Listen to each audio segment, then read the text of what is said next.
안녕하세요. 주변들의 조민근 변호사. 안녕하세요. 송재성 변호사입니다. 메리 크리스마스입니다, 여러분. 메리 크리스마스. 메리 크리스마스.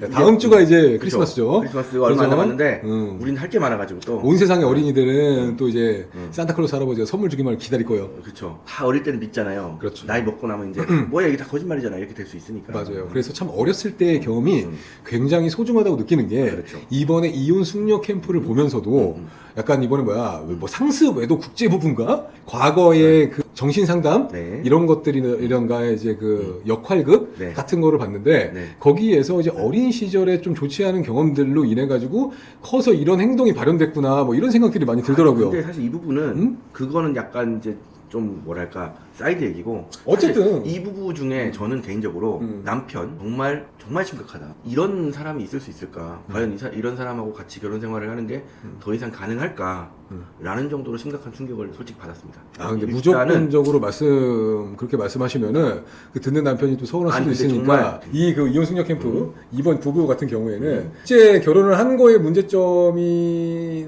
그 근본적인 문제는 아니었어요. 그렇죠. 하지만 그건 문제가 아니죠. 예, 부부 양 당사자가 소통하는 데 있어서는 뭐 당연히 문제가 있었고 그 전에 이제 결혼할 때만큼은 제주도에 만나가지고 서로 그쵸. 굉장히 뭐 애틋해하고 좋아하고 이렇게 결혼 생활을 시작했는데 결혼 이후에 사실은 뭐 제가 영상을 보는 것만 주저리 말씀드리면 네. 남편이 좀 외도 같은 비슷한 뭐 예를 들어 오픈 채팅방에서 여성과 대화를 하고 오프라인에서 만나서 뭐 술자리를 한다던가 실제로 뭐 모텔까지 갔었다라는 이야기를 한다던가 이런 게 또 여성에게 가감없이 전달이 돼가지고 여성은 그것으로 인해 가지고 충격을 받고 뭐 자살 시도를 하고 이런 것도 수차례 있었던 것 같고요. 그것뿐만 아니라 부부가 그냥 일상적인 부부 생활을 하면서도 여성이 과거에 뭐 130kg인가 하여튼 몸무게가 많이 나갔던 시절이 있어가지고 진짜 작심을 하고 몇 년 동안 열심히 노력해서 이제 몸무게를 뺀 케이스라 가지고 여러 이제 몸에 부작용도 있었을 거고 아니면 그거에 대한 이제 조금 그 위축된 그런 것도 있었을 거고 지금도 계속 관리하는 모습도 있잖아요. 그렇죠. 그거 관련해 가지고 부부가 이제 남성이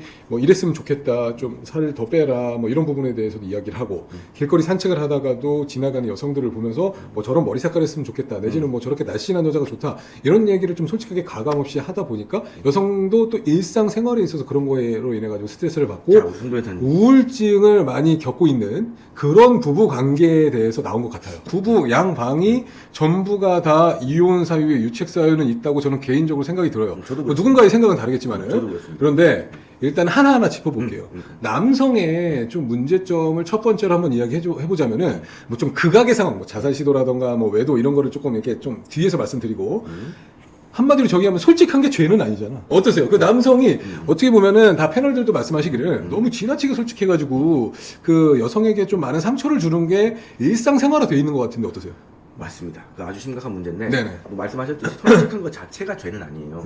그런데 이분은 야동 보는 거를 굉장히 자주 걸렸나 봐. 아내가 말했다는 거. 야동을 스스럼 없이 누가 있건 말건 그냥 보시는 것 같다. 그것뿐만 아니라 이게 지금 제가 봤을 때는 솔직한 게 죄가 되는 경우에 해당하죠. 예를 들면은 네. 산책하러 다니는데 뭐 여성이 이렇게 지나가면 좀 몸매 좋은 여성이라든가 날씬한 여성이 지나가면 계속 솔직하다는 거를 뭐 핑계 삼아서 그런지 모르겠지만 계속 쳐다보고 그죠? 이것도 그래서 저는 심지어 비슷한 괴인 것 같아요. 여성의 외모의 모습을 우리 와이프가 그렇게 하면 이쁘겠다 뭐 이런 얘기를 해서 이제 비교를 하고 이런 부분이 사실 상대방한테는 엄청난 상처가 될 수도 있잖아요. 실제로 경우에 아내가 따라서. 상처가 된다고 얘기를 하니까. 그러면 이제 안 해야 되는데 계속해서 그런 행동들이 반복이 되니까 또 문제인 것 같고요.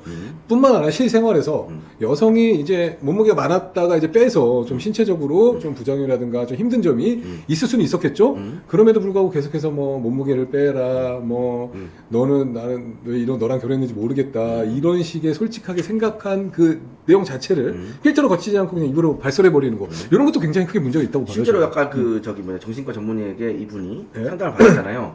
ADHD가 확실하다라고 얘기를 하고 전두엽에 문제가 있는 것 같다라는 진단을 받았기 때문에 그리고 이제 주의력이 굉장히 떨어지고 집중력이 없다 뭐 이런 취지의 이제 진단을 받았는데 이건 약간 병이기도 해요. 여기서 실제로 여기서 이게 솔직함 그대로를 상대방한테 의사 전달하는 모습들 이런 게 이혼사유가 될까요? 이혼사 될 수 있죠. 지금 솔직한 것들이 여러 개 나왔는데 대표적으로 얘기를 하자면 야동을 그냥 보는데 다 그냥 보고 있잖아. 그렇죠, 그렇죠. 조절이 안 되잖아요. 조절이 안 되지. 조절이 안 되죠. 조절이 안 되고 한두 번 이제 내가 너로 인해 가지고 이런 행동은 상처가 돼라고 하면 상대방한테 그런 행동들이 드러나지 않도록 노력해야 되는데 이 부부관계에 있어서 서로 존중하고 이렇게 이제 서로의 이제 존재를 그 인정을 해주는 그런 의무가 있는데 사실 그 이행을 전혀 안 하고 있는 저는 것은 개인적으로 야동 보다가 자주 걸렸다, 좀 많이 걸린다. 이거는 그러면 그 자체로 이혼사유라고 생각을 합니다. 야동을 보다가 많이 걸리면 많이 걸리고. 그럴 수 있어. 그러니까 너무 솔직해가지고 상대방한테 계속해서 뭐 몇 개월, 몇 년 말도 안 되잖아, 동안 이게. 상처를 주는 행동을 그 반복하는 거는 유책 사유가 될 수가 이럴 거면 있다. 그만 봐야지. 하고 넘어가시고 다음 제목으로는 외도 어디까지 해봤니?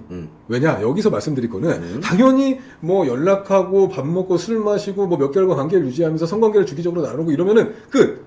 그러면 당연히 유책 사유가 됩니다. 그것만 해도 그러면 그거 말고 어디까지 해야지 이게 유책 사유가 되고 어디까지 좋아요. 하면 유책 사유가 안 되는지 한번 이야기 해보고요. 좋아요. 그러니까 만약 오픈 채팅방에서 만나가지고 카톡으로 막 대화를 나눠. 카톡으로 뭐 식사하셨냐, 오늘은 뭐 하셨냐, 이렇게 일반적인 관심사에 대해서 서로 대화를 나눠요. 요거는 어때요? 이혼사가 될까요? 그것까지는 좀 힘들 것 같습니다. 그래요? 되게 관대하시네. 왜냐하면 저는 이혼사가 될 수도 있다고. 저도 될 수도 있다고 보는데 모르는 이성과. 근데 보수적으로 봐야지. 그러니까 쉽게 말해서 빼봐. 요건 이혼 사유네. 요런 기준으로 말씀드리면 오픈 채팅에서 그 정도 얘기를 나눴다. 그러니까 거기에 이제 음란한 대화가 아니라 그냥 일상적인 대화 정도. 자 그러면은 좋아. 잘 자요. 그게 음란하니? 그건 괜찮고. 잘 수도 있잖아. 좋아. 그러면은 밤에 뭐 저녁에 자기 전에 한 30분 동안 전화 통화를 한다. 이거 문제가 있어요. 아주 일상적인 얘기만. 아주 문제가 있어요. 아주 일상적인 아주 얘기만. 일상적인 얘기라고 하더라도 네네네. 뭐 밤에 한 번 정도 다른 여자랑 뭐 다른 이유 때문에라도 통화할 아니 수는 이유 있겠죠. 불문하고 그냥 일상적인 대화. 근데 일상적인 대화인데 이게 자주다. 예를 들어 일주일에 2번씩 한다. 뭐 이혼 사유지. 일주일에 한 번 정도 괜찮으시고. 일주일에 한 번 해도 지속적이면 이혼 사유지. 지속적이지 않고 간헐적으로 한두 번이면 괜찮고. 간헐적이라는 게 그러니까 쉽게 말해서 두 번 하고 끝났어. 2번 하고 끝났으면 이혼 사유라고 보기 쉽지 않죠. 근데 다른 여성과 또 할 수 있잖아요. 그거는 이제 그거는 상관없어요. 합쳐지는 거예요. 합쳐지는 거. 한 그래요? 명만 있어.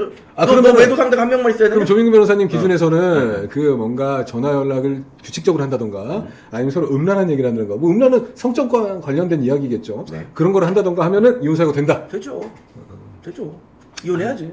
그럴 수도 있을 것 같아요. 저도 굉장히 이혼하려고 보수적인 하면 입장을 되죠. 취하고 있는데 반론을 그냥 하나 말씀을 드리자면 이제 부부 관계가 너무 이제 힘들어서 네. 서로 성격 차이도 많이 나고 성적인 부분에 있어서 생각하는 바가 너무 달라가지고 또 지인과 상의할 일이 있을 수가 있어요. 그게 공교롭게도 이제 동성이 아니라 이성이 될 수도 있거든요. 예를 들면 회사 다니는 이제 동료라던가 아니면 친구라던가 그럼 진짜 우리 부부 관계를 좀 더 발전적으로 발전시키기 위해서 내가 잘 알 것 같은 혹은 내가 속마음까지 터놓을 수 있는 이성과 상담을 하고 상의를 한 거다.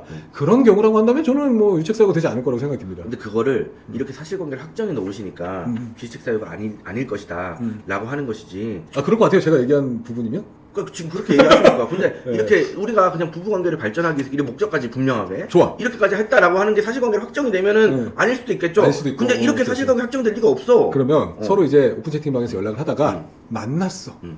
만나는 거. 만나면 이혼사유가 될까요? 사실 이게 법원에서 조금 보수적으로 보기 때문에 네네. 만나서 뭐 했는지 정도는 밝혀줄 필요가 있습니다. 뭐 카페에서 차 한잔 마셨다. 차 한잔 마셨다. 이거 좀 부족합니다. 이게 자주 있는 게 아니면 그러니까 단속적이면 한 번 그랬다. 부족합니다. 근데 이 양반이 자주 그런다. 그러니까 예를 들어서 여러 번 그랬다는 게 나왔어요. 이거는 이혼사유가 될 수 있어요. 저는 개인적으로 그 여성과 혹은 그 남성과 그 카페에 마셔서 차를 마실 만한 분명한 이유. 뭐 예를 들면은 뭐 업무적으로 일 얘기를 해야 됐던 뭐 직장 동료라던가 아니면 아이를 학원에 보내고 뭐 학원에 대해서 이제 어디를 보내야 되냐 이렇게 얘기를 했던 뭐 학부모 사이라던가 이런 명확한 대화 주제라던가 관계에 있어서 타당성 이런 것이 없다고 한다면은 한두 번 그냥 카페에 앉아서 차를 마신 것만으로도 유책사유가 충분히 된다고 생각이 들어요. 한 번 정도 하지 마세요. 부족하지 않을까. 한 번 정도는 만나야 된다. 그렇습니다. 여러분, 조민구 변호사님께서는 오픈 채팅방에서 네, 한 번은 문 만나시죠. 여성과 한 번. 대화를 하다가 한 번 만나도 이혼사유가 안 된다는 한 번 생각인데. 만나는 걸로는 그건 안 단정적인 돼. 이혼사유 보기는 쉽지 않겠다. 한 번 만나기가 쉽지 두 번, 세 번은. 진짜 오픈 채팅 그래서 안 걸린 게 해보면. 한 번인 거지. 한 번 걸렸다고 한다면 10번 만난 거예요.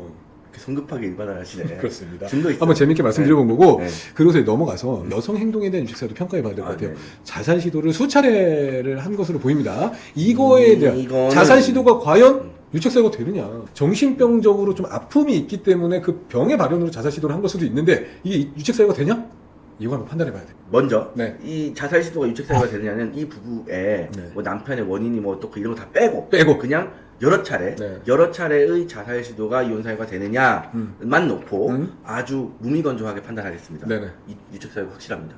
유책 사유가 확실할 뿐만 아니라 네. 이 이혼숙녀 캠프 이 부부에 있어서는 자살 시도라는 거를 아이가 보는 앞에서도 있었던 것 그렇죠. 같아요. 그랬던 것 같아요. 왜냐면은 그 여성이 진술하기로는 아이 앞에서는 하지 않았다라고 했는데 근데 뭐 엄마 같이가 뭐 내가 지켜줄게 뭐 이런 그렇지 막 얘기했잖아요. 꿈도 엄마가 뭐 좀 없어지는 꿈도 꾸고 실제로 자살 시도했을 때 아이가 옆에 있는 상태에서 뭐 119를 부르고 이런 경우가 있었다라고 남편과 그 부인 사이에서 대화가 자연스럽게 그렇게 이루어지더라고요. 그러니까. 그런 걸로 봤을 여러 번 때는 있었던 얘기라는 그런 게 거지. 없었다면 또 꿈도 꿀 리가 없으니까 보통은 그렇습니다. 그래서 자살 시도도 당연히 유책 사유가 되는데 이 사안에 있어서는 원인 제공에 좀 남편이 좀 기여한 부분이 있기는 하죠. 양쪽에 다 기책 사유가 있을 때는 주된 기책 사유가 누구가 있느냐라는 거를 결국 따지지 않겠어요? 그래 보면 남편 쪽이 압도적으로 높겠다라는 생각이 일단 들긴 하죠. 좀 남편의 행동 거지나 말하는 부분이 자살을 좀 유발했다. 뭐랄까 좀 얄밉고 굉장히 자기중심적이고 자기 방어적이어서 딴 사람의 얘기를 잘 안 듣고 다 쳐내는 느낌의 말을 해가지고 오히려 좀 미움을 산 케이스가 아닌가라는 생각도 들어요. 또 마지막으로 한번 생각해봐야 될 게 이혼을 과연 이 부분은 해야 될까? 이 영상만 놓고 봤을 때 요거를 생각하기 직전에 참 부부 성인들도 어렸을 때라든가 과거에 한 경험들이 굉장히 크게 영향을 미친다라는 생각이 많이 든 게 그 여성분도 과거 어렸을 때 좀 어머니께서 마약 그랬나 봐요. 중독하시던가 이래서 좀 불우한 어렸을 때 기억들이 많이 있었다고 하더라고요. 네. 또 부모님께서도 자살 시도를 뭐 하셨던 경험이 있었던 것 같기도 하고 그죠? 근데 또 남성도 말하는 게 어렸을 때 아버지로부터 뭐 이유 없이 이제 그렇죠. 폭력을 당했다던가 납득할 수 없는 이유로 폭력을 당했다. 그런 맞죠? 것 그것들이 정말 크게 영향을 미치는 게 아닌가라는 생각이 들고 그래서 과연 이 부부 이혼해야 될까요? 이게 사실 너무 섣부르긴 한데. 섣부르죠. 사실 네. 영상 몇 편 가지고 우리가 그 역사를 어떻게 다 알겠어요. 섣부르긴 한데. 그렇지만 이제 우리가 한번 그것만 놓고 한번 판단해 보자고요. 이혼을 해서 사는 게 행복할까? 그냥 계속 결혼 생활 유지하는 게 행복할까? 저는 두 분이 굉장히 서로를 좀 아직도 애틋하게 생각하고 어떻게 보면 좀 안타깝게 생각하고 좀 연민의 정이 남아있는 듯한 모습이 있어요. 예를 들면은 저는 아내만 그런 거 뭐 이제 상담을 할 때 좀 아내가 좀 떨고 걱정하고 무서워한다고 이제 남편이 손을 잡아준다던가 아니면은 그 본인이 좀 뭐 외도 같은 행위들인가 야동 본 거 이런 게 걸려서 여성이 계속해서 계도하기 위해서 공격적으로 얘기하겠죠. 너 왜 그랬니? 그때 나한테 상처 줬자 막 얘기하는데 남편이 좀 변명 아닌 변명 어떻게 보면 좀 말 같지도 않은 얘기를 계속 함에도 불구하고 그거에 대해서 여성에게 좀 미안한 감정도 남아있을 뿐만 아니라 여성이 본인을 컨트롤하는 거를 그럴만하다. 그래서 내가 이거 안 하고 있지 않니? 뭐 이런 식으로 계속 받아주고 있는 모습이 조금은 보여서 조금은 더 이제 정신 상담도 하고 부부가 맞춰가다 보면은 지금보다는 훨씬 잘 살 수 있지 않을까라는 생각은 듭니다. 아내분이 너무 애처롭더라고 개인적으로. 이런 국제 부부를 보면서 우리 조민근 변호사님께서는 그냥 이혼하고 각자 살아라 라고 말씀하시는 근데 아내가 반면에 너무 안타깝더라. 저는 이제 좀 잘 맞춰 나가고 서로 간에 이제 잘못된 부분들을 정확히 이해하고 있으니까 감싸고 이렇게 아껴주다 보면 잘 살 수 있지 않을까. 내가 나쁜 놈이다. 쟤 때려 죽여라. 뭐 난 야동도 죄송합니다. 보고 야동도 옛날에 많이 보고 뭐 어쨌든 이게 넌 야동도 한 번도 안 아니, 봤고 서로 생각이 다를 수 나는 있잖아. 이혼이나 조장하고. 그러니까 말이야. 나쁜 놈이네 아주. 변호사네. 네. 네? 아주 나쁜 놈이야. 여러분 제가 나쁜 놈입니다. 그렇습니다. 네. 오늘 결론은 뭐 이렇게 났지만은 서로 생각이 다른 사람이 세상에 많으니까요. 한번 저희가 네. 구독자분들 대신해서 한번 말씀 나눠본 거니까 또 다른 의견이 있으면은 얼마든지 댓글 달아주시길 바라겠습니다. 오늘 차는 여기까지 할게요. 구독과 좋아요 눌러주세요.